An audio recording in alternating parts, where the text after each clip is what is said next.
wewe unataka kubishana na mimi, si ndio? Unanichukuliaje ndani? Mimi ndio mwanaume, naweza nikaongea chochote na sipingwi na mtu yote. Wewe kwani ubishana na mimi? Wewe ni mwanamke tu ndani, unatakiwa uniheshimu. Makelele kila siku, mimi nimechoka, acha niondoke zangu. Wewe ndio hapo. Kwa hiyo unanipanda kichwani, si ndio? Sio unapata nini? Afu wewe unaheshimu, unasikia? Mbona nipiga nimekukosa nini unanipiga? Acha niondoke zangu kwetu. Nipisha mimi niondoke. Wewe Habiba. Habiba.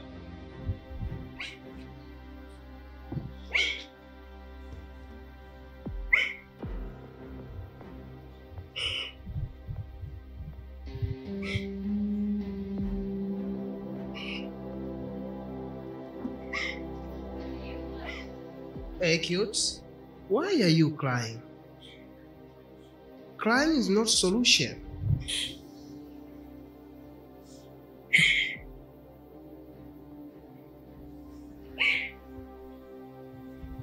Unanifanya nikumbuke mbali sana. Nilipokuwa when I was a kid, mama yangu alikuwa anaishi na baba yangu wa kambo. Basi alikuwa anampiga mingumi kweli, anampiga na kumtukana matusi. Mwisho wa siku mama yangu akawa analia kama unavolia wewe.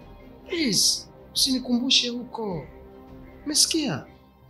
Usilie. Umesikia? Ni nani mbaya anayekupiga wewe hivyo?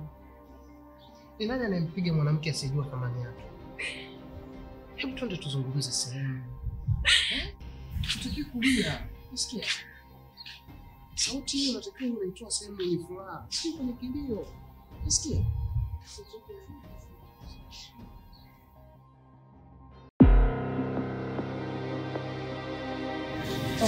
Mbona huyu?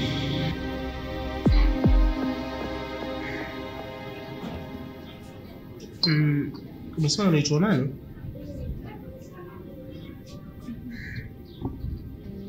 Unaitwa Habiba. Habiba. Okay. Ni nani aliyekupiga? Mume wangu kanipiga. Mume wako?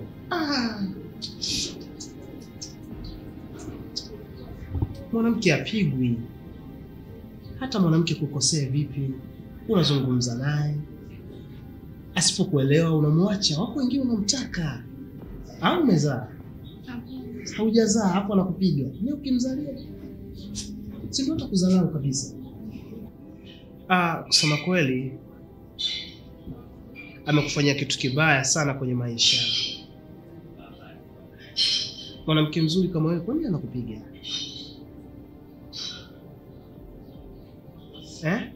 Ndio hivyo, ndio mambo ya familia. Habiba.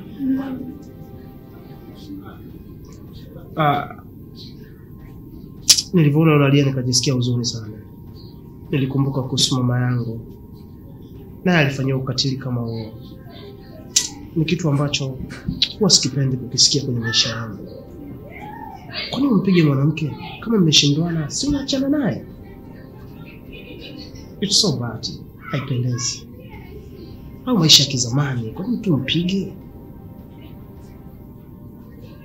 Umemshinda unamwacha. Wako wengine wanamhitaji, wataishi naye vizuri. Habiba, kwangu mimi ni rise and shine. Yaani una rise na una shine. Umeelewa? Huyo kidogo.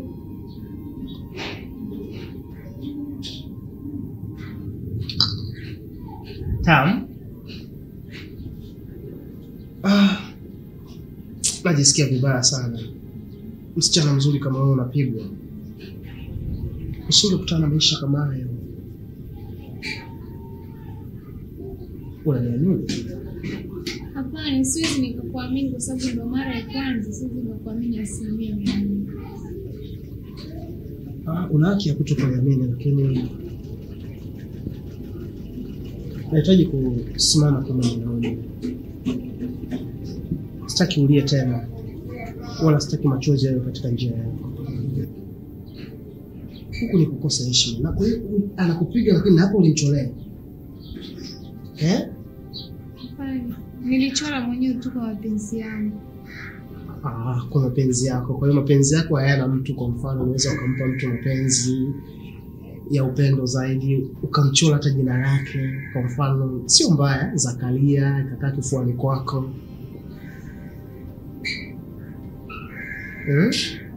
Yote sawa tu. Najishangaa kwa nini nimekukuta. Najiona tu kila nikikutizama nasema kwamba tungekutana kabla ya huyu mwanaalamu kukuona, ungeenjoy sana. Mimi napenda music, napenda kudance, napenda kucheka, napenda kutabasamu. Yaani napenda mwanamke napokuwa naye awe ana furaha tu kama kamalikia fulani fulani, kama ulikako kadogo hapo. Hauna kuboa. Sikuboa. Okay, basi tu. Okay, cheers.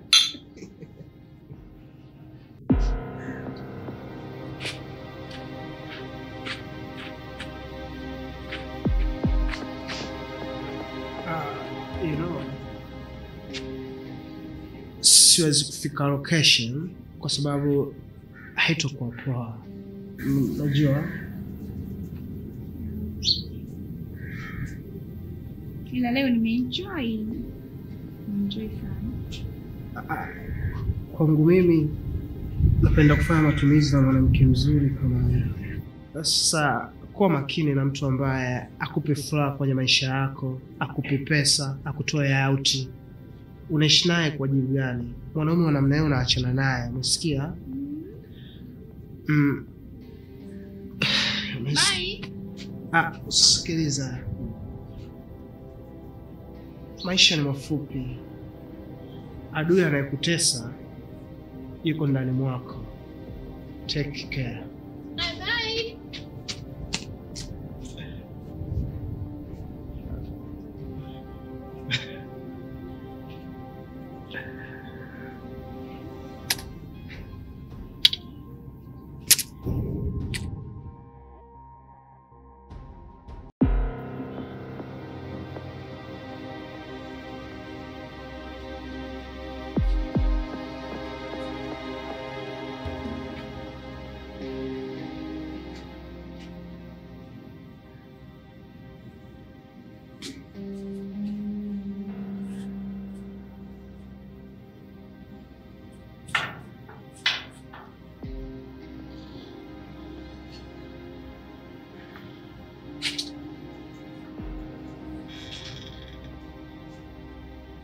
Hebu simama.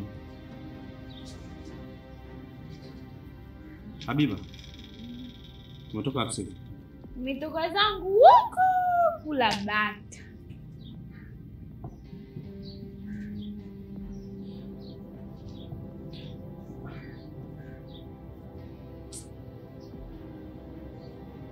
Habiba. Wewe lini umeanza kunywa pombe kiasi? Kwa sababu unanipigisha makelele, nimepata mwanaume ambaye ananifariji, ananipenda. Unasemaje? Hivi unaelewa unachokisema?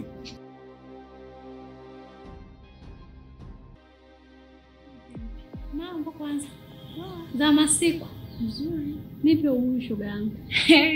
Nimekumisi hatari. Hata hivi nilikuwa natafuta kwanza salio nikupigie simu nikupe ubuyu uwe shoga yangu, nimpata bwana wewe handsome boy. Ananijali kwanza, ananipenda hatari. Tofauti na mume wako? Ndio. Shoga yangu umeshinda tabia. Shoga yangu upoi.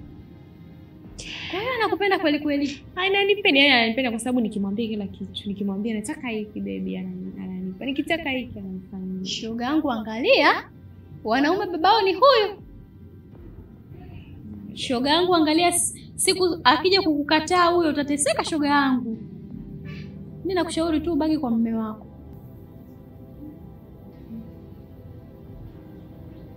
Baki na mume wako shoga yangu. Hata kama anakupiga, cheki una hata mtoto mmoja. Kwanza yule hawezi kukufukuza. Akikwambia toka na unamwambia toka. Yule mmeanza wote maisha mbali. Mimi kwa jinsi ninavyomuona, yaani yule mtu yupo serious kabisa na mimi. Shoga yangu vijana wa mjini unawajua wewe? Najua. Shoga yangu utakuja kulia, utatupua vitu vyako tena ndo kama umelikoroga umeenda kuishi kwake. Shoga yangu utatupua vibegi vyako nje, utajuta, utainua mikono juu shoga yangu. Haya. Hata kama anakupiga shoga yangu, ndio mapenzi, kibao cha mpenzi akiumi shoga yangu. Haya bwana. Sasa hivi una hata mtoto shoga yangu. Ng'ang'ania hiyo ndoa.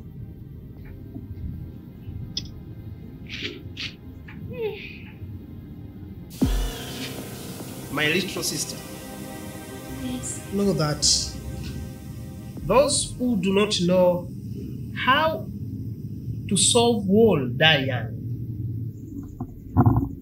That's why nikakaa na mama tukazungumza, tukajadili. Ulipata suspension, lakini kwa sasa naamini unaweza ukaitumia fursa ya pili kwa kusoma kwa bidii na kuonyesha kwamba una nidhamu na ukafanya vizuri zaidi. Tumeona tukutafutie shule nyingine ambayo itakuwa mbadala wa ile. Ila matukio uliyoyafanya kule yasijurudie. Yakijurudia utaniona kama mbogo. Nakuahidi kakaangu. I promise. Nakuahidi tena na tena. Siwezi kufanya kitu cha tofauti nikiamsha kwenye hiyo shule. Alafu kaka, pia mimi ni mwanafunzi mwema tu. Sema ujui kwa sababu wewe kule shuleni haupo. Okay? Promise me again? I promise. Siwezi kufanya kitu chochote kibaya nikiamsha kwenye hiyo shule nyingine. Okay. Hii ni ahadi yangu kwako. Okay. Nice. I keep it. Lakini sipendi tabia yako. Hizi group za mtaani sio nzuri, sio level yako. Kwani ukae na watu ambao muendani? Wewe una ndoto ya kusoma, wao wana ndoto ya kusoma. Na marafiki ulionao sio type yako. Hawasomi. Hawana future, hawajui nini cha kukifanya. Wewe ni msomi. Unaleta picha mbaya kwa jamii, wanaamini kwamba ulipewa suspension kwa sababu ya magrupu unayotembea nayo. Lakini kaka, nikiwa nyumbani kama hivi, napaswa kuwatembelea marafiki zangu waliosimama shule ya msingi. Kwani kuna ubaya hapo? Yaani wewe ni mjinga kweli kweli. Yaani akili zako zimekaa kimafungu kama kichwa chako kiangalie. Lakini una akili, si ndio? Kwa hiyo unanuna ninavyokufinya? Sijaona kaka. Basi naomba ubadilike. Unasikia? Kwa sababu mimi sipendi kukuona mdogo wangu na huo uzuri ulionao unaanza kubadilika, wanaume wanaanza kukufuatafuata, sipendi kwa kitu. Nikija kujua kwamba kuna mwanaume anakuvizia au na mahusiano naye, nitakachomfanya na nitakachokufanya hakijawahi kutokea. Sitojali ana nini. Yaani nitamtafuna kiasi kwamba wachezee kote, lakini sio wapi. Kaka, nikuahidi. Wala sina mpango wa kuwa na mahusiano. Na kujua mdogo wangu. Umeelewa? Sasa unanuna. Leta nikufinya tena huko. Nilifinya huko, leta huko.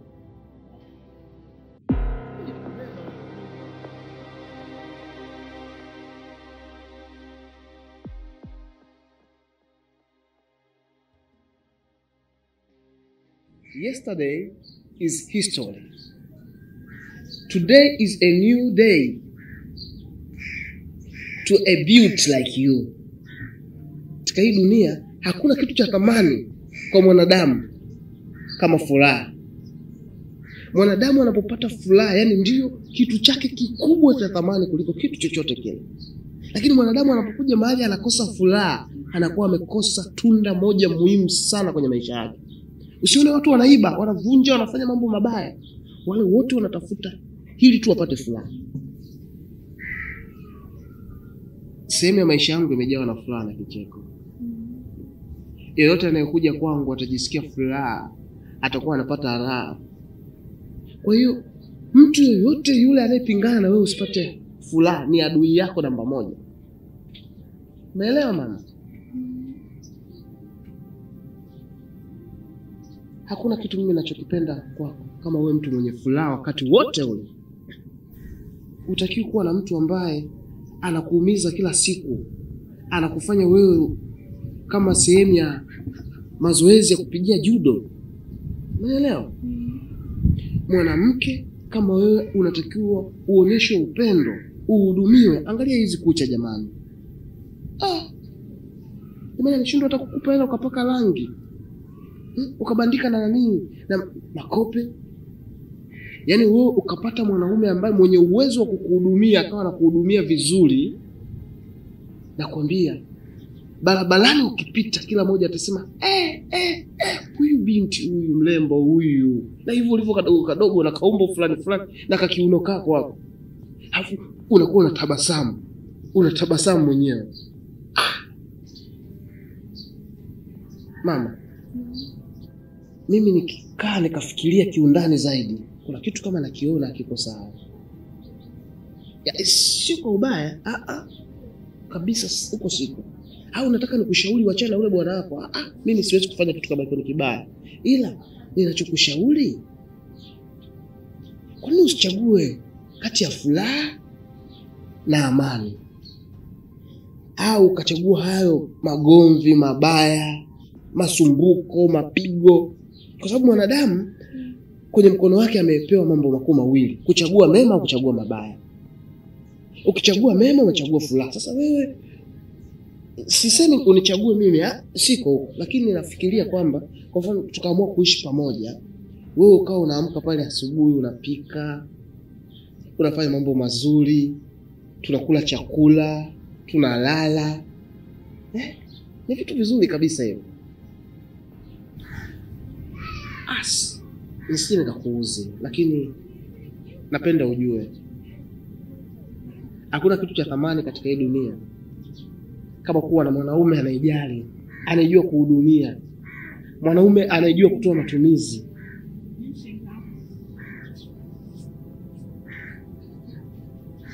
Basi nisije nikaanza na kuboa sana labda, alafu na ile jamaa likaja ukaenda huko ukapigwa. Mistaki kitu kama hiyo. Umeelewa? Mimi nataka wewe uishi kwa amani kabisa. Mimi niko tayari kuumia, lakini wewe uwe mtu mwenye furaha. Umesikia? Furaha ni kitu muhimu sana kwenye maisha. Twende mimi nikusindikize.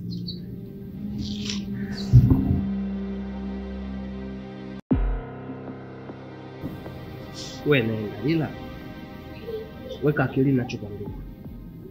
Ukiona anakupiga au anakufanyia kitu chochote kibaya, wala usimjibu, wala usifanye kitu chochote, na wala usimrudishie. Umeelewa? Ila wewe akili yako na maamuzi yako weka hapa moyoni. Umesikia? Umeelewa? Maki kama yeye anakupiga, yeye ndo ameamua kukupiga, usijirudishie. Yes, ameamua kukufanyia ukatili, si ndio tabia zake? Muache tu afanye. Umeelewa? Maki inaniuma, hawezi akawa anakupiga namna hii kila siku, anakutesa. Alafu kingine, ufanye maamuzi mwenyewe. Umeelewa? Uwezi ukaishi na mtu ambaye mwisho wa siku anaweza akaja akakugunda kweli kweli, na mwisho wa siku akatoa uhai wako. Utafaidika nini? Na kitu kingine cha thamani sisi binadamu ni kuishi.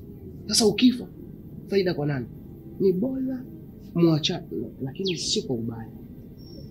Ila hilo liamue wewe. Umeelewa? Ila nakushauri kwa ajili ya usalama wako. Umeelewa? Unaishi na mtu kila siku anakupiga. Mapenzi sio mapigano, mapenzi ni maelewano. Umeelewa? Unafuraha lakini? Kweli? Haya. Naona umeniita tuje tuzungumze kidogo. Niambie ndugu yangu. Ndugu yangu, unaona maisha safi? Kawaida, unajua bwana, maisha ni kukubaliana na matokeo tu. Uso soft. Ndio hivyo, utafanyaje sasa? Huwezi kushindana na maisha. Kwani ndugu yangu? Ndio. Lakini pia ni kama kaka. Ndio, kweli kabisa. Na ninapoona tatizo kwa ndugu yangu lazima nisaidie.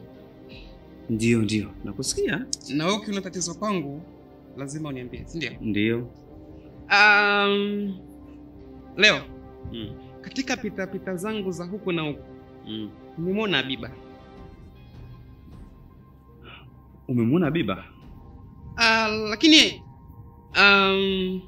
ninachokwambia kwanza nataka moyo wako relax. Nakuelewa vizuri. Usipandishe pressure. Habiba alikuwa na jamaa mmoja hivi anaishi bondeni hapa. Anaitwa Zakaria.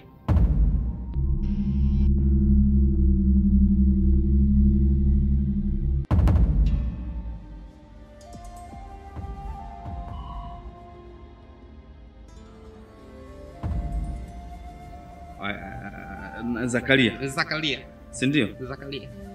Alafu ndio wanafanyaje? Ukaribu nilioona Habiba na Zakaria ni ukaribu ambao kiasi kwamba hata mtoto mdogo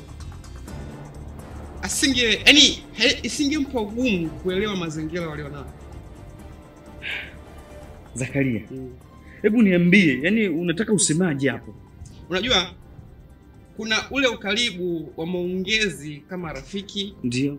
Kuna staili zake za kusimama. Ndio. Lakini namna Habiba na Zakaria walivyosimama, ile staili sijaielewa. Wewe ni ndugu yangu. Ila nataka nikwambie ukweli.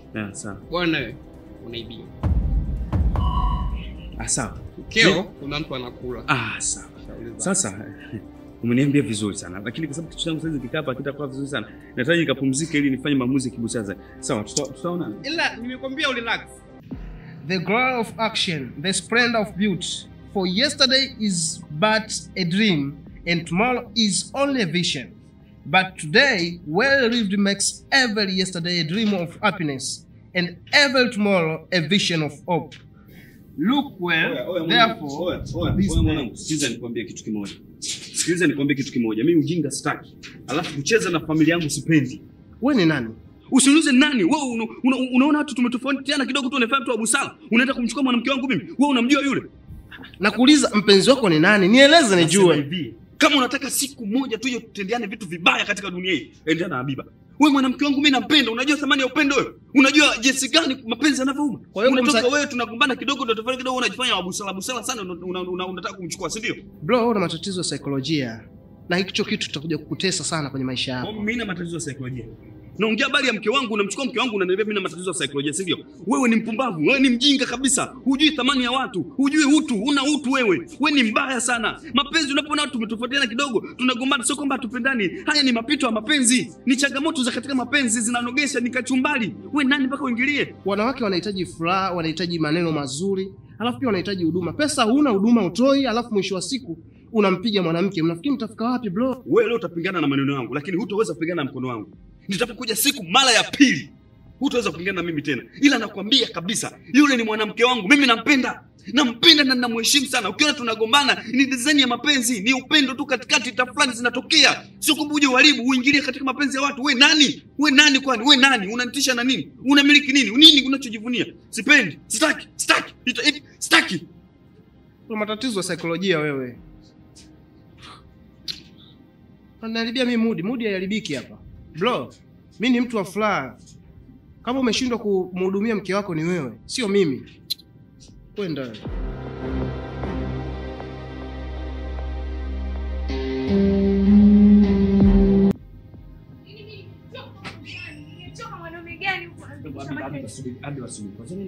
Usinishike bwana, niache. Mke wangu nenda wapi? Nimechoka makelele humu ndani, unanipiga, unaniumiza, nimechoka mimi. Acha niondoke zangu. Unaniumiza kama hivi. Sikiza nikwambie, mimi nakupenda bado, usiende kokote. Unanipenda ndio unipige. Usinishike bwana, niachie. Habiba, mimi nikosea nini kitu kikubwa cha kushinda? Mwanaume gani unajua hata mapenzi? Shapata mwanaume. Niache.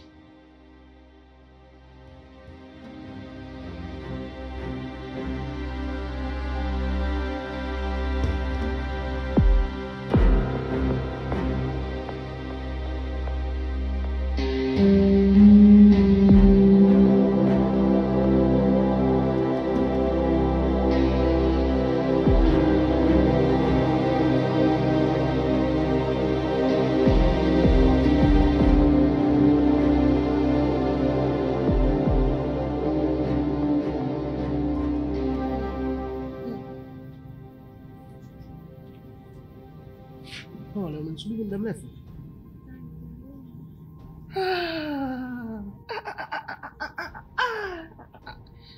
Ndio amekupiga hivi.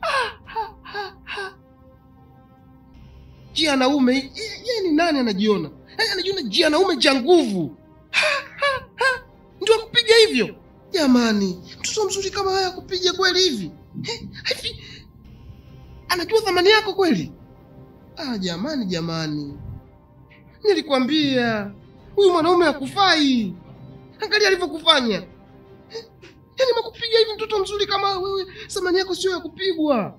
Mwili wako ni mwili wa mahaba. Anakupiga wewe. Hajui thamani yako huyu. Ulikutana kwa bahati mbaya huyu. Pole mama. Pole. Amekuumiza pole. Mimi namlaani huyu. Mimi namlaani. Nakulaani. Amekuumiza hivi jamani. Ananiumiza. Au mimi nimesababisha mama? Mimi hamna. Kabisa mimi sijasababisha chochote kile. Mimi nilikuwa nakwambia inapofika mahali kwenye maisha unaishi na mtu kama mimi ya mambo haya kutokea, lakini umpata matatizo umeona? Mimi siwezi kukuacha na kuchukua, tunakwenda nyumbani, tunaenda kuanza maisha yetu. Umeelewa mama? Siwezi nikakuacha kwenye shida. Mimi sio mwanaume wa namna hiyo. Jamani. Aise. Pole sana mama.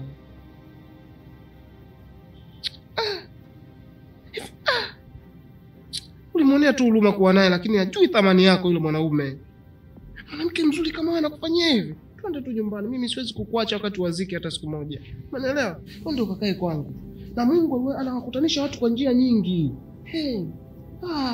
Njia naume hili. Niumiza mimi.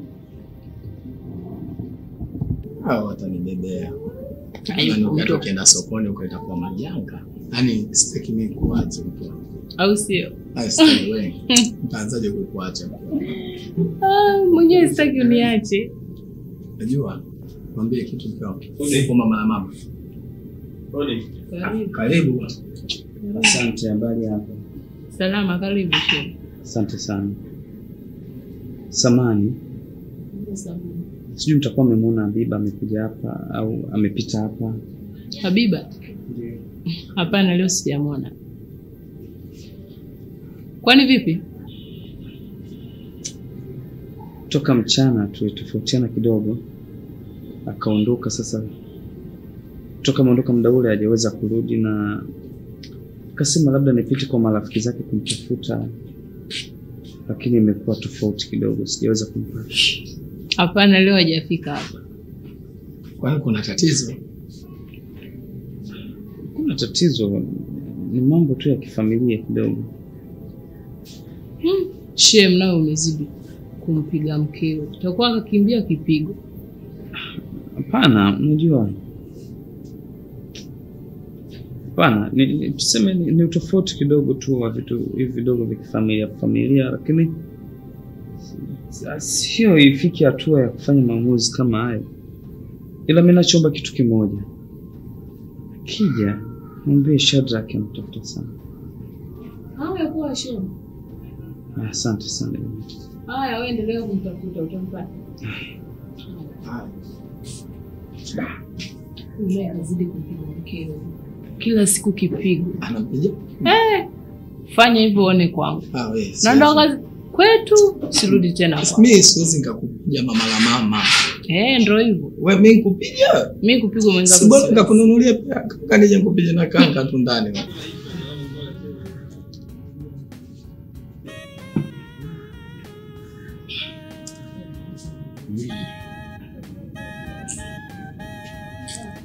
Wanawake. Yaani mimi naweza mpata mtu. Unasema mkangu mimi antukana. Anamwambia, wewe mke wangu achana naye, antukana. Bwana. Pole sana kaka. Pole sana. Lakini kaka, unakumbuka mimi nilizungumza na unakumbuka kuna kitu cha msingi nataka nikusaidie. Habiba mkeo. Yule bado ni mtoto. Sasa Yaani kitendo chake cha kutokuwa sawa, ukasema kwamba uje umalize kwenye pombe, unakosea kaka. Kaka unakosea. Kaa na mkeo wa Habiba. Isome saikolojia ya Habiba. Habiba anataka nini? Habiba anapenda nini? Kumbuka wanawake kuna vitu vidogo vidogo tunashawishika navyo. Tafuta mbinu za kumshawishi mkeo. Hapana. Wewe mimi mwanaume. Nafanya kila kitu nyumbani. Na mwenyewe nanunua chakula. Nanunua nguo za mke wangu. Namfanya awe mzuri. Mtu anamchukua. Mimi mwanamke wangu anatesa mimi. Nakwambia kitu brother. Maandiko matakatifu. Waebrania sura ya 13. Inazungumzia sisi wanaume tumeamuliwa tuishi kwa akili na wake zetu. Lakini hayo maandiko matakatifu yamewaamuru wanawake watupende sisi. Kuna vitu viwili tumetofautishiwa. Sasa ili mwanamke akupende lazima kuna vitu unamfanyia. Wewe una akili, mwanaume mpewa akili. Mwanamke ikapewa uwezo tu wa kupenda. Sasa tumia akili zako. Mtathmini mkeo anapenda nini, alafu mteke. Atakupenda, ataithamini ndoa yako. Mimi yule mwanaume, wewe mimi haitukani. Atukana mimi? Wewe mimi naomba wewe acha familia yangu kabisa. Familia yangu achana nayo. Wewe unatukana. Mimi akili yangu, saikolojia. Kumbavu kweli kijana. Kaka, kukata tamaa kwa mwanaume ni udhaifu. Utakuaibisha hata sisi wanaume. Inauma mimi nampata mtu. Atembea mke wangu mimi. Mimi namwambia anatukana mimi. Achana na pombe. Nisikilize kwanza. Achana na pombe kwanza.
Mwanamke bwana sijui wa riziki, sijui ni kitu gani.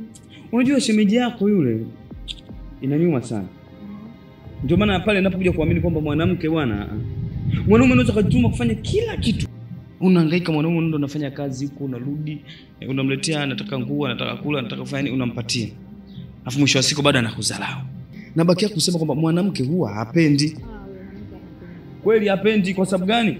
Sisi wanaume ndio tunapenda, ndio maana tukiona mwanamke tumempenda, tunatoka na kwenda kumueleza. Ila mwanamke ukishamueleza anakupa siku 2-3. Zile siku 2-3 kama mtu kweli anakupenda anakupaje siku 2-3? Ina maana pale anaenda kuangalia huyu ana nini, anamiliki nini, atanisaidia nini, anaishi ngapi. Sasa hiyo sio maana ya upendo. Hiyo maana ya kupenda vitu sio kumpenda mtu. Na moyo wangu mimi unanishuhudia kwamba mwanamke hapendi. Ndio maana mara nyingi sio wanaume tunaonaga sasa bora ukae hata wewe mwenyewe tu. Mimi nakwambia kama mwanamke anapenda angekuwa na nguvu kama ya mwanaume ya kumfuata mwanaume. Natasheza. Mambo vipi? Safi bwana. Fresh dogo. Fresh, shikamoo. Marhaba, niambie. Bwana blaza. Mimi nimekuja hapa hata sikai sana wala nini. Niambie. Nilikuwa napita hapa kwa bahati nzuri nimekukuta. Uliniambia kwamba mke wako hauishi naye kwa sasa hivi. Yaani hilo ni tatizo sana. Yaani tena mke wangu toka aondoke ameniachia janga la moyo. Yaani ameniachia kovu ambalo alipona. Unajua mwanamke mimi nimpenda sana. Yaani sasa sikujua ni nani amekuwa na uwezo mkubwa wa kumdanganya na kumchukua au kumfanya aondoke. Na alikwenda sikujua. Sasa blaza, mimi leo katika pita yangu bwana nimeonana naye. Kashika mfuko wa blue. Nimemwona leo. Nimefuatilia hivi, nimekunja tumeenda. Anaingia kwenye chumba cha Zakaria. Kwa macho yangu mawili hivi namuona anaingia kwenye chumba cha Zakaria. Zakaria huyu yule. Kwa hiyo Zakaria ndio anaishi na mke wangu, si ndio? Zakaria anaishi na mke wangu. Yaani Zangwani sikutani wala hala sijibu. Niko serious, nimemwona namfuatilia hivi nyuma hivi na mfuko wa blue kashikilia. Anaingia kwenye chumba cha Zakaria. Okay, sawa. Haina shida. Sasa dadangu nakuja sawa. Mimi nakuja.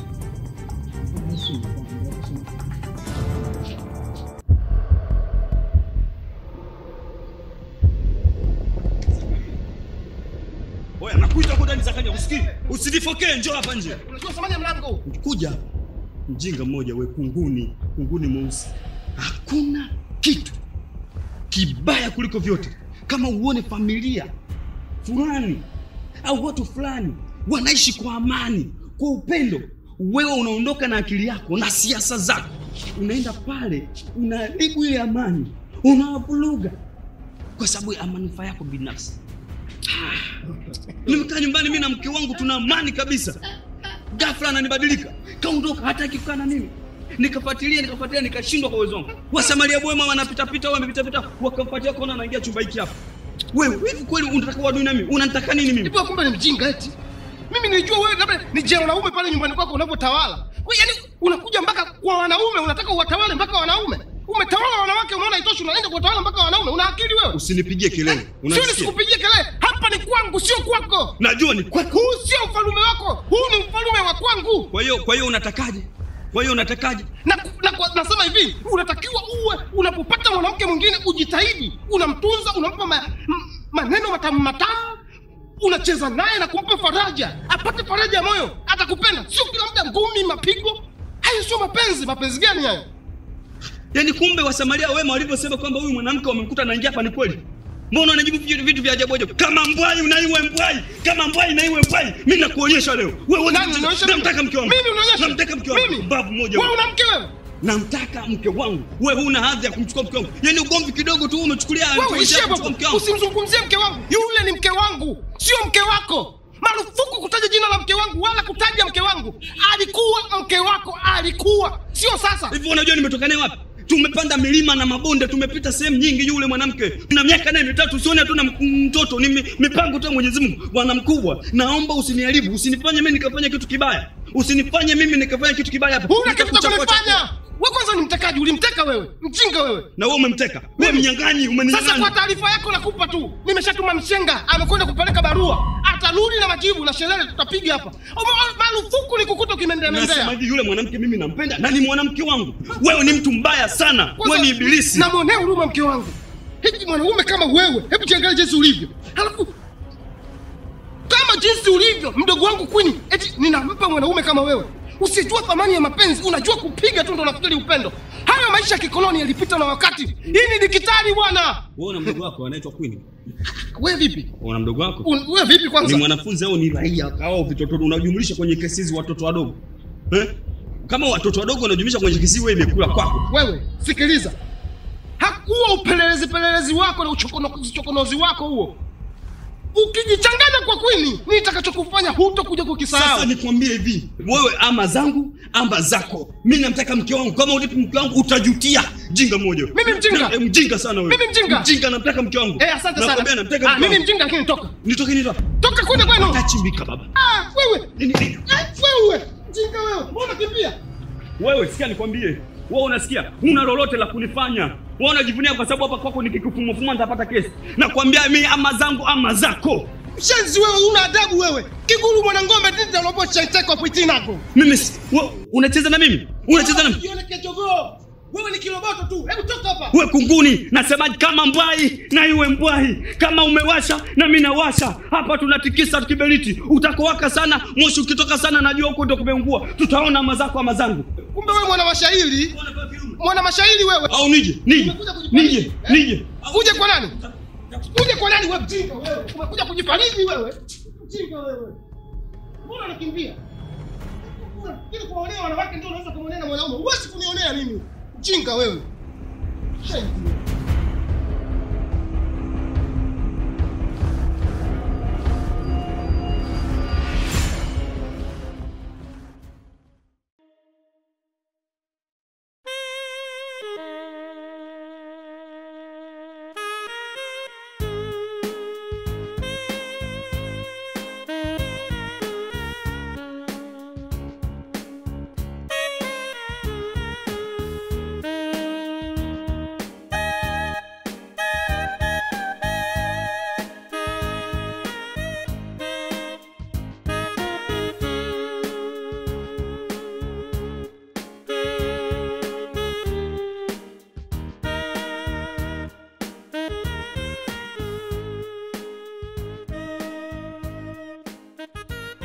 Mambo? Poa. Subiri kwanza. Sasa unajua ni mrembo sana. Asante na uzuri unachangia. Eti. Yeah. Na nimejisikia faraja sana kukutana na kuongea na wewe siku ya leo. Lakini kuna jambo nataka niongee, sijui kama utanielewa, utafanya ubongo wako uwe mwepesi, ila usishtuke sana. Wewe unasoma? Yes, mimi nasoma. Na unaenda wapi sasa hivi? Hapa naenda kununua vitu vya shule huko. Wow. Ni vizuri. Kwanza unaitwa nani? Naitwa Queen. Queen. Okay. Sawa, sasa Queen nikwambie kitu kimoja. Wewe ni mwanamke mzuri sana. Na kwa uzuri wako wewe unatakiwa kuwa na watu kama mimi. Unamaanisha nini ukiongea hivyo? Swali zuri. Namaanisha kwamba ili uzuri wako uendelee kudumu na uwe mwanamke mwenye thamani, msichana ambaye unalinga, lazima uwe na watu ambao wanaweza wakakuwendo, wakakutunza, wakakupa penzi, wakakupa furaha katika maisha yako. Lakini nina familia yangu inanijali na nilea na kunipenda pia. Okay, sawa. Hilo bila shaka. Hilo usiwe na shaka kabisa. Unajua mara nyingi wanawake huwa mnapotea kwa sababu moja. Pale unapokuwa katika umri huu mdogo wa kuwa mwanamke au binti mzuri, unashindwa kupata mtu ambaye anaweza akakulinda, akakumaintain, akakutengeneza, akakupa ufahari, akakupa ustaa au nyota ukaonekana mzuri mpaka miaka inayokuja. Na wewe sasa hivi unatakiwa ulindwe, upendwe, utengenezwe, uwe na pesa. Lakini tambua mimi ni mwanafunzi. Itakuwaje mimi niwe na mahusiano na wewe? Unakosea. Sasa hilo ndio kosa ulilonalo. Kusoma kuwezi kukupa wewe maisha yoyote. Wangapi wanasoma wanabaki fukara? Kinachoweza kukupa pesa ni mwanaume anaweza kuendelea mazingira kuanzia sasa hivi ulivyo. Kwa sababu mimi na kila kitu, akakupa pesa, akakutengenezea mazingira, hata unapofika chuo, unakuwa na biashara zako, unamaliza chuo, uko mtaani, una gari, una nyumba, una biashara, una maisha mazuri. Sasa wewe unaendelea kusoma tu, ndio maana unachelewa. Huoni wanawake wengine wanamaliza, wanakuwa na majumba, wana pesa, wana nini? Maisha ni kuanza mapema. Pata mwanaume akutengenezee mazingira mapema. Na ndio maana mimi nakwambiaje, moyo wako upe nafasi ya kuwa na mimi, alafu uone jinsi gani ninavyoweza kukutengeneza. Una maneno mazuri lakini nitashindwa kuyaenda kwa sababu kaka yangu akijua kuhusu maneno anayoniambia hapa, atanifanya kitu kibaya sana.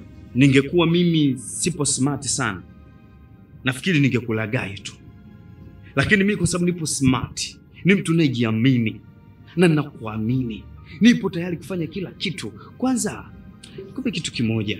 Kaka yako si kitu chochote mbele ya hela. Kaka yako mwenyewe anahitaji wewe umlee, utunze. Ukiwa na fedha utamlea kaka yako, ataenjoy, atasema mdogo wake una akili. Na ndio maana mimi nakwambia hivi. Wewe unatakiwa kuwa na watu kama sisi ambao tutakusaidia. Utakuwa kiuchumi, utakuwa kielimu. Unasoma, unafika kipindi cha mitihani. Mimi naenda tu na jamaa zangu pale wako wizarani, wizara ya elimu, wananipa mitihani nakupa, unafanya, unafaulu. Na hata kama ukafanya vibaya, naenda nawaambia tu, nataja namba yako mtihani, wanaweka tiki tu, unafaulu. Hivyo ndio ambavyo wanawake wenzao wanafanya. Sasa ukitaka kuhangaika na maisha umize kichwa ukafikiri utafaulu, haipo hiyo. Haipo. Unataka kuniambia kwamba kwenye maisha nilionayo wewe ni zaidi ya hapo, unaweza kunifanya kama likiwa kwa sababu yako? Yaani hujakosea hata kidogo. Hujakosea hata kidogo. Ndio maana leta kwanza mkono nikuonyeshe kitu kimoja. Leta nikuonyeshe. Ndio maana umeona huu mkono wako. Huu mkono wako unaonyesha kabisa wewe hutaki kuishi maisha ya shida. Mkono wako unaonyesha wewe hutaki kuishi maisha ya shida. Unaishi maisha ya shida kwa sababu ya tu ya kukosa ufahamu wa kutambua unabidi upite njia gani. Mwanamke mzuri kama wewe, unatakiwa una pesa, uwe una kila kitu. Sasa nisikize nikwambie. Mimi nataka nifanye kitu kimoja. Wewe unaenda wapi sasa hivi? Nilikuwa naenda kununua vitu vya shule. Kakako amekupa shilingi ngapi? 30. Kakako naye. Yaani anashindwa hata kuangalia binti mzuri kama wewe, unabidi upewe huduma za namna gani? Ukipata vishawishi, ukapata wanaume wabaya wako kulagai.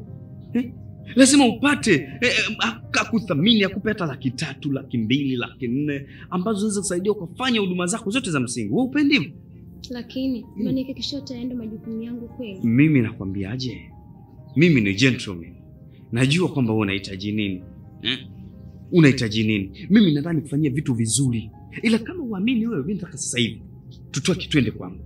Nikuonyeshe pale ninavyoishi, uone mazingira yangu, nikupe hata pesa zaidi ya hiyo kwa sababu ni mwanamke mzuri. Mimi nahitaji furaha yako na wewe unahitaji furaha yangu. Tunabadilishana furaha. Mimi najenga maisha yako, wewe unajenga fikra zangu zitulie katika kutafuta uchumi wa kukufanya uwe mtu mkubwa zaidi. Au unasemaje? Sina maneno matamu mpaka unaniteka moyo wangu. Okay sawa. Hebu njoo kwanza taratibu. Twende. Wakati mwingine unaweza kupoteza mambo kwa sababu ya kitu kwa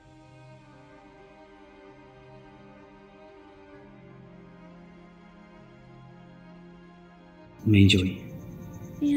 Sasa inabidi nielekee nyumbani lakini na mawazo. Mawazo ya nini tena? Nimekaa hapa muda wote. Kuna kitu sasa niende kununua. Usiogope. Unajua nikwambie kitu. Kitu gani kuna? Wewe habari ya shule unaona. Kiachana nayo. Hilo jambo bwana ni gumu. Litawezekana kweli? Inawezekana. Unajua kwa nakwambia hivi. Shule haiwezi kusaidia chochote.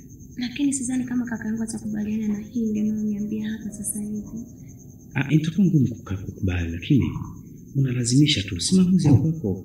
Kwa sababu ukisema uende shule sasa hivi, na wewe ushakuwa kama mke wangu, kipenzi changu, kiulimwengu changu, nitakukosa wewe mpaka umalize madarasa yaliyobaki. Nitakuwa bado nakusubiri tu. Kama kweli unanipenda, mwambie tu utaki shule na hivyo vitu vya shule naja kununua. Alafu akileta chochote, mimi nakuoa. Nikisha kuoa naweza kuhamisha hata nchi au nikafanya chochote kile. Sawa? Kweli navutiwa na wewe, lakini katika hilo sawa, nitajaribu kwa ajili yako. Kweli? Yes. Fanya kwa sababu kakako hawezi kufanya jambo lolote lile. Hawezi. Uangalie maisha yako. Enjoy katika maisha yako. Wewe ushakuwa mke wangu. Itakuwa kama akinifukuza nyumbani. Akikufukuza nyumbani? Yes. Hiyo itakuwa fursa nzuri, nitakuchukua. Tutaishi vizuri kwa amani, nitakupa huba lote mpaka linajaki sana. Unanihakikishia kwa unayoongea kwamba ni dhahiri umedhamiria kufanya hivyo kwangu? Nimedhamiria. Na kwa sababu sipendi upate taabu za kwenda shuleni, kupushwa, kuamshwa, kusumbuliwa, si mara mwalimu kupiga fimbo. Nataka uwe mke wa mtu halali, mke wangu mimi. Sawa? Sawa mpenzi. Ili upate hizi la kila siku. Upate hela, upate kila kitu. Unanifanya nisitabasamu hata kama niko na huzuni. Baby. Sasa kwa sasa inabidi nikuache. Na ni kweli umechelewa. Nielekee nyumbani. Yeah. Umechelewa kweli. Ila usijali sawa. Mimi sijali lakini nawaza. Nawaza nini? Sasa unajua tena. Kuna bondia kule nyumbani. Hana lolote yule. Kwanza cha kwanza kile tunamwambia mimi shule sitaki. Utaki kwa nini? Na nimeamua. Sasa hivi mimi mume wangu ufikia ni binti nzuri. Nataka kuolewa na wanaume ambao wanajielewa. Habari ya shule itatupotezea muda. Umeelewa? Akileta chochote kile niambie. Mimi niko tayari kufanya jambo lolote kwako. Kweli? Kweli kabisa. Sawa, nyumbani na mpenzi wangu. Kwa sababu jana nikae nyumbani. Nikuache. Haya sawa.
Nakuuliza ulikuwa wapi?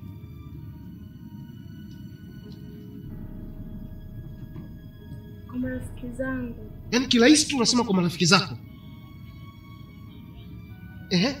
Vifaa vya shule ambavyo ulienda kununua viko wapi? Kaka, hela imepotea. Wewe. Kumbe ni mjinga kiasi hiki, mpumbavu. Mimi kila siku nakaa na kusifia kwamba una akili, kumbe ni mjinga mbumbumbu. Kujitambui. Yaani umepoteza fedha, unashindwa kurudi nyumbani kwa sababu ya fedha. Fedha kitu gani? Nilihofia kurudi mapema, maana niliogopa utanigombeza, utanipiga. Toka asubuhi mpaka saa hizi usiku ndio unasema ningekutukana. Haya, mbona umerudi? Mbona sikutukani? Lakini kaka, hata hivyo mimi sihitaji kuendelea na masomo tena. Wewe. Mzima wewe? Ndio kaka. Nini? Sihitaji kuendelea na masomo tena. Unajua sababu ya wewe kuitwa Queen? Baba alisema uitwe Queen kwa sababu utakuwa malkia. Kuna malkia mpumbavu, kuna malkia sio na maarifa. Elimu ni ukombozi wa maisha yako. Elimu ni mwanga. Elimu itakufanya ustawaliwe. Elimu itakutoa kwenye mambo mabaya na kukupeleka kwenye mambo mazuri. Lakini kaka, hata ukipiga makelele majirani wasikia haisaidii. Na kuelimisha unasema napiga kelele. Kweli wewe una akili wewe? Huyu wameloga. Washaloga. Wewe una nini? Kaka, mimi sijalogwa, ila nahitaji kuolewa. Kwa sasa nahitaji kuwa nyumbani.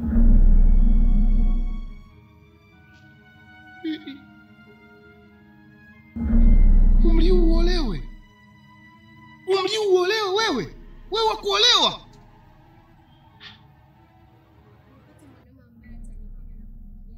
Wewe ulikaa ukaniahidi ukaniambia utasoma kwa bidii.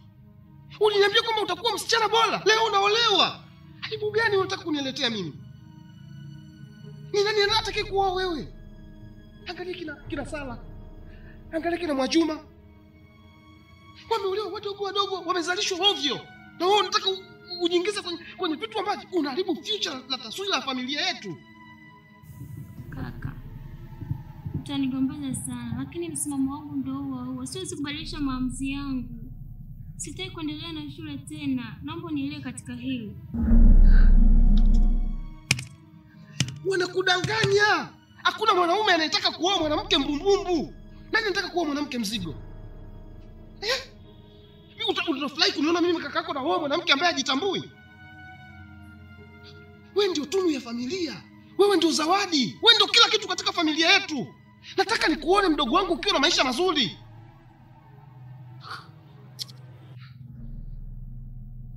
Queen, hebu fikiria mara mbili. Elimu ni muhimu. Uko tayari kubadilisha mawazo yako? Hayo ni maamuzi yangu binafsi. Babu yetu mzee Kalanga Nyingi hakuwa mjinga kama wewe. Wewe unafikiri bibi alisoma? Babu alisoma? Baada ya kufurahia fahari hii, fahari ya elimu, unafanya vitu vya kipumbavu Queen. Ulimwengu wa sasa unahitaji wanawake wasome. Hizi sio nyakati za kukaa wanawake wanapaka maina wanazungumza upumbavu.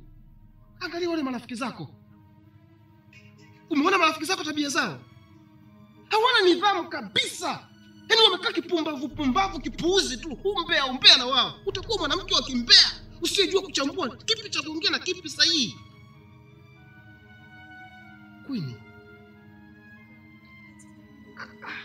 Queen, inatosha. Kwa maamuzi yako ninayaheshimu. Ila utakuja kujuta. Mimi hii na hapa. Utajuta wewe. Hii na utajuta. Na utajuta mimi nipo. Na utaniletea wajomba. Mimi nasema hivi, wajomba watakapokuja wakiniita mjomba, mimi sitaki. Na hiki kinyumba usije ukafikiri tutagawana. Kala gabao.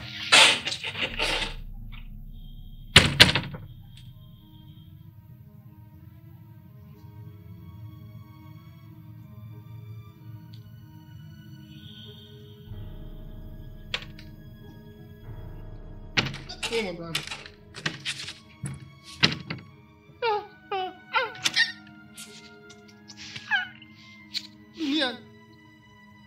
duniani kuna miti ipo. Watu wanaloga. Wamekubadilisha kabisa. Uliniahidi mimi hapa, ukaniambia kwamba utasoma. Utatimiza ndoto zako. Aliyekubadilisha sumu. Siko kiboko. Amekubadilisha mawazo yako yote ulioniahidi. Huyu kijana huyu. Nani huyu? Huyu ni master.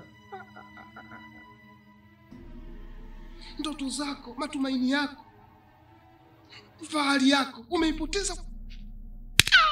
Huyu kijana huyu.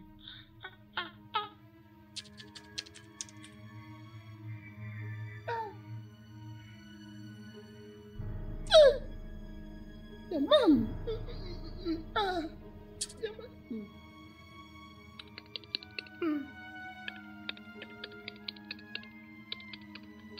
Liko wapi tumaini lako?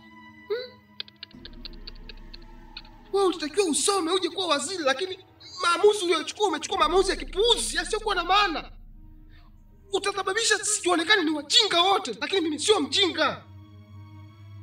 Au unafikiri mimi najisikia furaha? Wewe mapenzi siku moja inakubadilisha.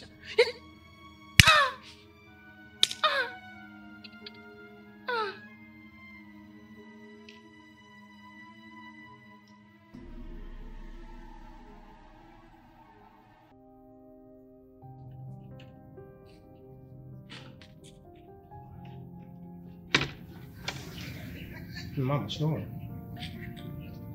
Wewe nani? Habiba. Njoo.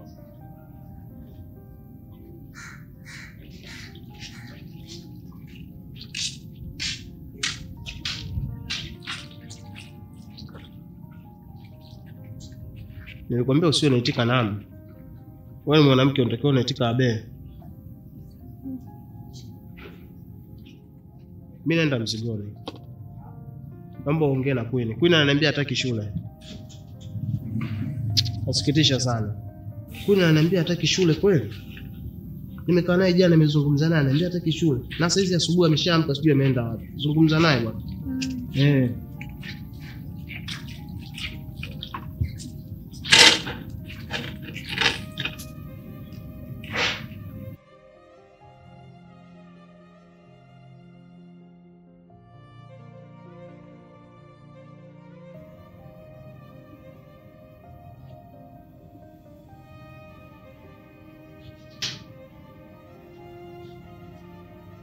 Habiba. Wewe Habiba. Habiba.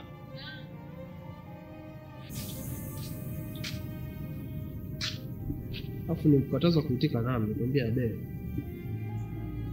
Vipi? Ulizungumza naye? Maana nilikwambia uzungumze naye. Kwa nini hataki shule? Na kwa nini anataka kuolewa? Nimezungumza naye.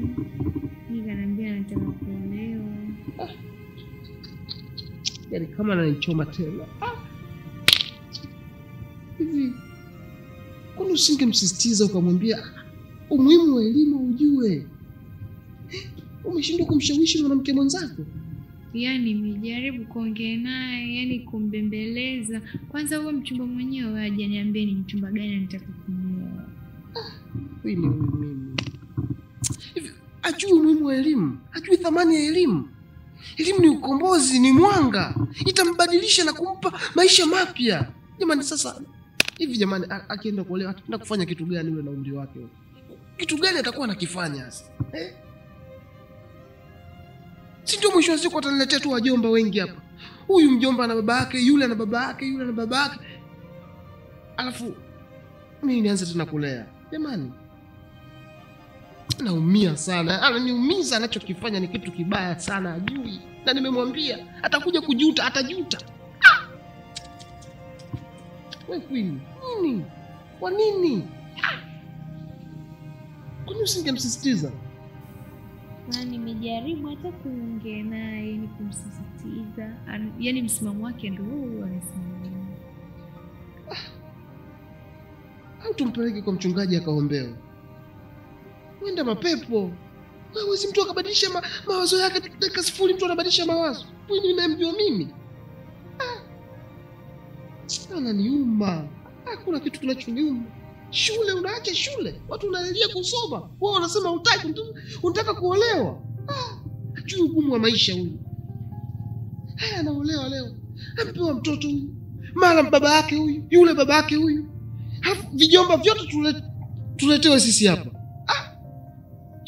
Kama ni ujana tu unamsumbua. Nimemwambia mimi atajuta. Atajuta. Hizi laana zinatoka wapi? Sisi tulikuwa tuna mambo kama yani hatuna kabisa. Lakini mimi yani nahisi kama vile ni ujana ndio unamsumbua. Alafu isto shule pale ni mtoto mdogo, tunabidi tukae naye chini, tuongee naye. Utasema nini? Ona baba, mambo ulioniachia baba. Umelala mwenyewe kwa amani. Lakini mimi huko nateseka na Queen.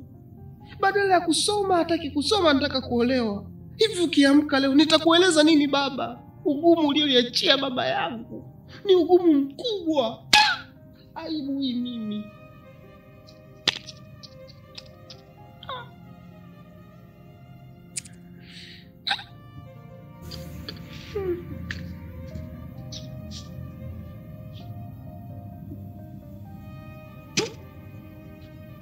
Nenda bwana. Niendelee na chakula mimi. Niweke na maji ya moto nishushe kidogo.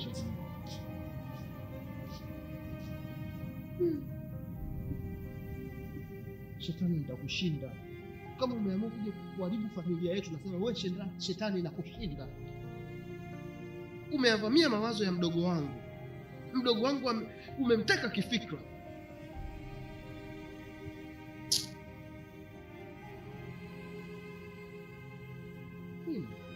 Soma mdogo wangu. Usiache shule. Umesikia mama? Soma.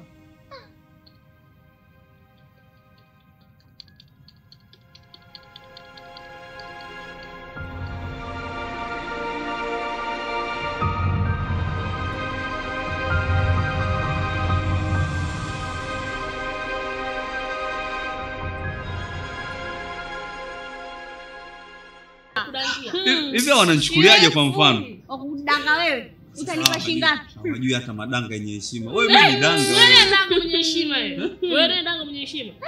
Nashangaa. Sasa ni wewe hapa ni kugawana tu.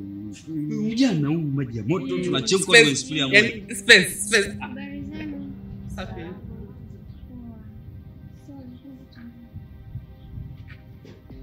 Sawa. Nakuja. Bwana. Sawa fresh.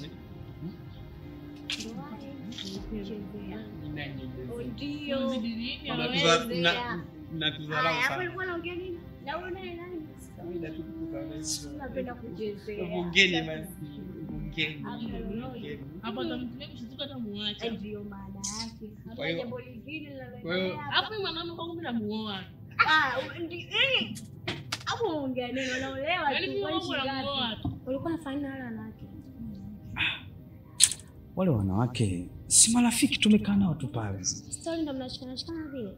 Haya basi, haina shida. Haya, tuachane na hayo. Mimi nimekufuata hapa nikwambie jambo moja tu. Naam. Sio jana nilikuwa nauma siku 3 hivi baby. Naam. Baada ya kuona hali yangu haiko sawa, ilibidi nikacheki vipimo hospital. Una moyo lakini? Mimi na moyo, mimi ni gentleman, mwanaume kamili. Sawa, nalitambua hilo. Baada ya vipimo imeonekana nina ujauzito. Wow! Nani asiyependa jambo jema kama hilo? Mpenzi, umefanya jambo jema, umeniheshimisha kabisa. Niambie sasa. Niambie. Jema sawa, lakini kakaangu akijua kuhusu hili itakuwaje? Kakako sio tatizo. Kapi mimi sura yangu lakini. Hilo sio tatizo. Kwani silikwambia kaka yako umwambie utaki shule, unakumbuka? Nilimwambia lakini sasa sio rahisi kuelewa yule. Yaani unamjua jinsi alivyo yule. Basi ungemjua ni sije ungekuwaje. Hasa huu ndio wakati wenyewe. Ulimwambia utaki shule, unataka uolewe na mimi ndio mume mwenyewe nahitaji kukuoa wewe. Shida nini?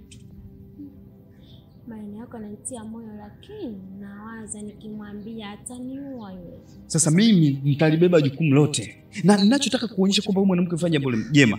Hata familia yangu itafurahia. Leo ukirudi nyumbani kamwambia una ujauzito. Sawa? Akinifukuza nyumbani. Akikufukuza ndio vizuri. Ndio tunaweza kutimiza ile ahadi ya kusema nahitaji nikuoe, nikuchukue. Tuishi wote. Mimi nikakuchukua na kufanya ukaishi maisha mazuri. Ukaishi ukalea mtoto wako vizuri, ukisha kama vizuri na kufungulia na duka vizuri. Unaishi vizuri tu, hamna shida. Mimi niko kwa ajili yako. Acha kuwa na mawazo, punguza stress kabisa. Mimi nataka nikuhakikishie kwamba watu wote watajua kwamba wewe ni mwanamke ambaye unafaa. Sawa baby, mimi nimekuelewa. Na nilifuata hapa nikwambie hilo tu. Sasa hivi ngoja nielekee nyumbani. Haya sawa. Bye. Tutaonana baadaye. Haya, mchomo. Ukajua utaki. Sawa, bye. Bye.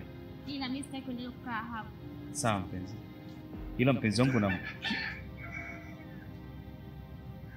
mimi nikata hiyo moto. Naambia tutawa. Mimi alinipigia tukaongea naye nikamwambia kwamba kuna biashara za kufanya, lakini kabla hujafanya biashara lazima ufanye research. Yaani utafiti ndio kitu pekee kwenye biashara kinachoweza kufanya ukafanikiwa. Bila kufanya research utafeli. Sasa yeye anang'ang'ania afanye biashara malikuoza. Sasa biashara miogo ni malikuoza, inaoza miogo. Akasema kama hivyo atafanya samaki. Samaki ni hasara, hakuna mfano. Kwa hiyo mimi nilichokumshauri tu afanye utafiti wa biashara. Alafu wengi wanafeli kwenye biashara kwa sababu wanafanya biashara kusikia mtu fulani alipata faida, basi na yeye anataka akafanye biashara. Au akasikia kwamba jamaa yake anamwambia hii biashara inalipa na anaenda kufanya. Ili anapata hasara anaanza kulalamika. Tatizo la sisi tunakimbilia kufanya biashara na mwisho wa siku tunaanza kulaumu. Fanya utafiti wa kutosha kuhusu biashara unayotaka kuifanya. Alafu mwisho wa siku ndipo uanze kufanya biashara. Sio unaona mtu fulani kapata faida na wewe unafanya. I say, yaani utafeli.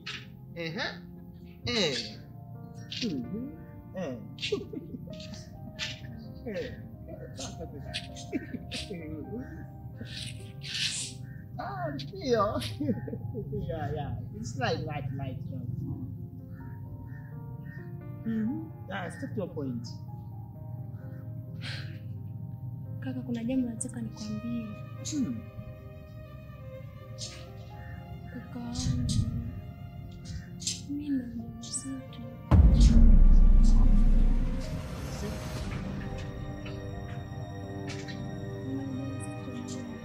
Stupid sister.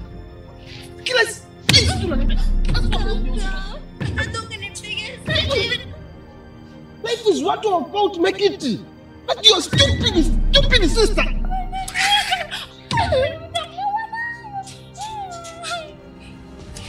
Stupid sister.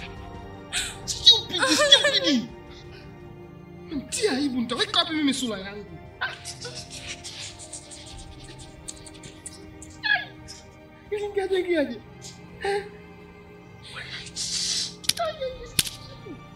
Unakubeba wewe flow wamekuingiza.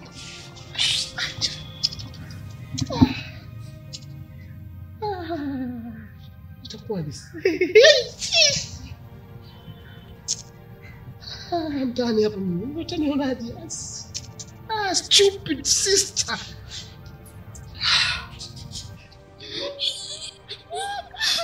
Umeshindwa kujizuia?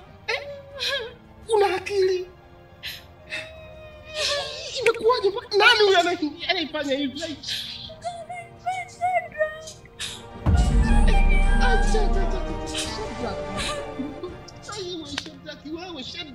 Shedraki, umefanyaje kwa mdogo wangu?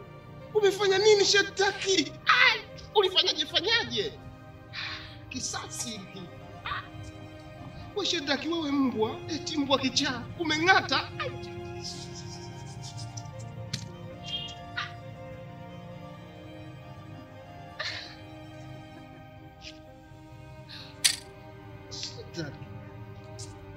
Umemng'ata mdogo wangu. Mdogo wangu anaanza kuvimba. Unang'ata mpaka wanafunzi uangalie wewe Shedraki, yoyote yule unayemuona unang'ata tu. Wewe ni nani? Umenikomoa. Kwa dada yangu. Wanafunzi huyu anatakiwa asome. Yaani umeharibu future. You destroy your future. Umetudhalilisha. Acha Shadi. Aya.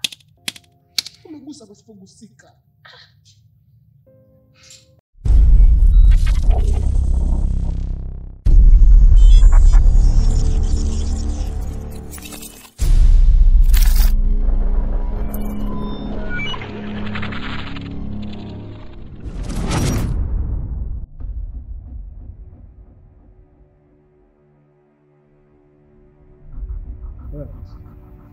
Wewe unanisukuma. Wewe mbwa eti? Mimi mbwa kichaa ndio. Nang'ata na mdogo wako nishang'ata pia. Na naacha sumu. Wewe umewacha umetikisa kiberiti, mimi nimetia petroli imelipua. Sasa hivi tunaangalia moshi unafuka wapi? Moshi unafuka kwako. Unaharibu malengo ya mdogo wangu, unatia laana familia yetu. Unatakaje? Wewe kutia laana familia yetu. Na wewe kuchukua mke wangu, unajua kiasi gani nampenda yule? Tena mdogo wako anaweza kuolewa na mtu yote. Mwanamke wangu mimi nitampata wapi? Wewe mdogo wako utamuoa wewe. Acha ujinga, acha upumbavu. Nakwambia hivi, wewe ulilianzisha mimi nimelimaliza. Da, moto ni moto. Umewasha nimewasha, unataka nini sasa? Da, moto ni moto. Da, moto ni moto. Sasa mimi ni mchanga wewe unasema moto. Unasemaje? Mimi ni mchanga nasema moto.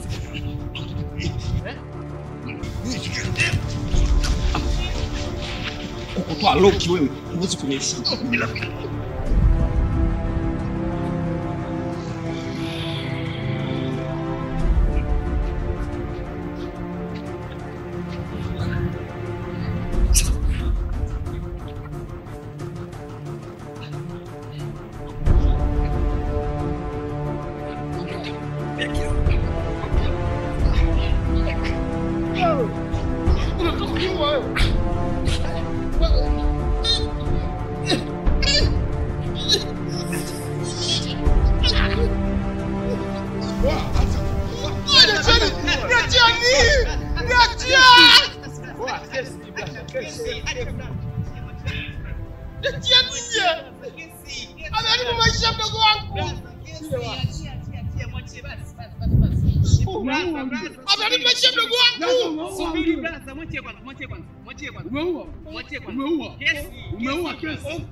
Sijaua, mimi sijaua.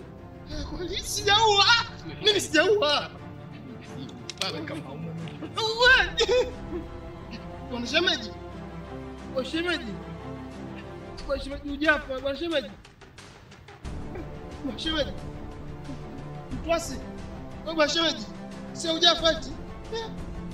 Amka bwana shemeji bwana. Amka kwenda na kusubiri. Twende basi. Ukamoe mdogo wangu, amka moe mdogo wangu.